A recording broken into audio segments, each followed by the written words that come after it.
Hi, welcome to Bob Harper Jukebox Amplifier Repairs, and on the bench today we've got an amplifier, a rockola, a stereo amplifier out of a Regis jukebox. It's coming for repair, not sounding very nice apparently, a bit distorted, crackling, cutting in and out and all the rest of it that these can do when they have been serviced for a while. The amplifier itself had been recapped by someone in the past and they'd done a really nice job.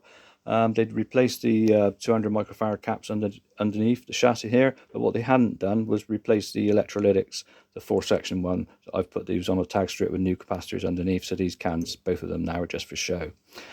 Tested all the valves were fine, apart from this first one here, the 12AU7 input valve.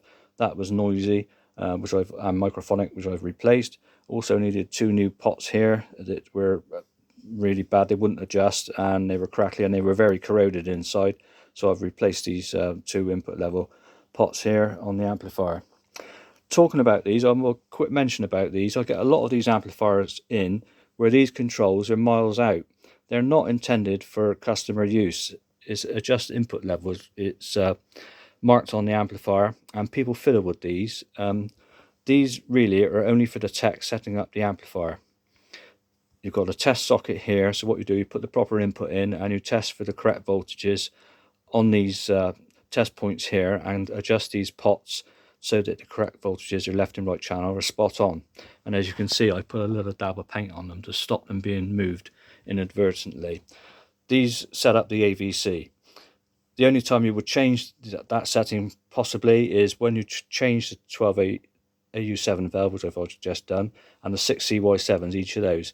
If you change any of those 3 valves, really you should adjust these with the aid of an oscilloscope to get these levels exactly the same on both channels and at the correct voltage so that the AVC function works properly. I get a lot of these amps in where these have been fiddled with. They're either maxed out or minimum or anywhere in between, so they're not really designed to be moved apart from by an engineer working on the amplifier. Okay, just a quick point about that. Also on this amplifier, as you can see, it's coming with its volume control and it's got an aftermarket volume control. This volume control here is my test one in the workshop, the proper Rockola 140s amplifiers. This one, as you can see, has got left and right channels, which is a bit of a problem with these stereo amplifiers, because when they're in the jukebox, they're connected to the mono output on the side there, they should be, to the speakers as original. And obviously, for it to work properly, left and right has got to be perfectly balanced on these amplifiers. That's why they go to all this, to get it spot on so you get the correct sound. If you're going to use this type of volume control where they're independent of left and right channels, you're probably best connecting the speakers to the left and right tag strips here, to the left and right speakers in the jukebox. So it's because it's virtually impossible to get these spot on as you raise them up and down. They should be obviously ganged together like they are in the original volume control. Anyway, enough of that. I'll put it on for you and then we'll have a quick look underneath. So a bit of iPod through it, a bit of volume.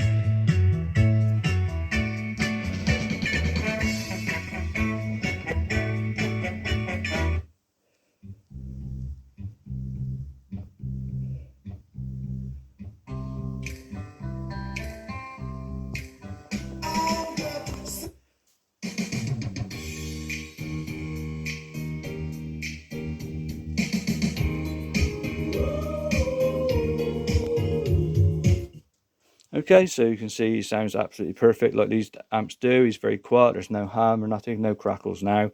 Cleaned all the sockets and stuff and the valve sockets, and a lot of the problems was with these pots here that needed replacing. Anyway, what I'll do now, I'll pause this video and we'll turn the amp over and you can have a look underneath.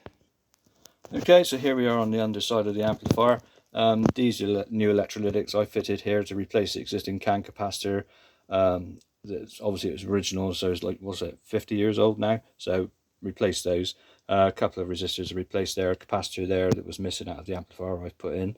All the electrolytics, all the coupling capacitors, resistors have all been changed, and a nice, really neat job whoever done it. So no concerns there. There's the 2 new pots I put in there. All this was done by the other engineer, and no problems at all with anything else in the amplifier. Anyway, he'll be on test for a little bit now, and then he'll be boxed up and I can notify the customer that he's ready to come and pick it up. Okay, thanks a lot for watching.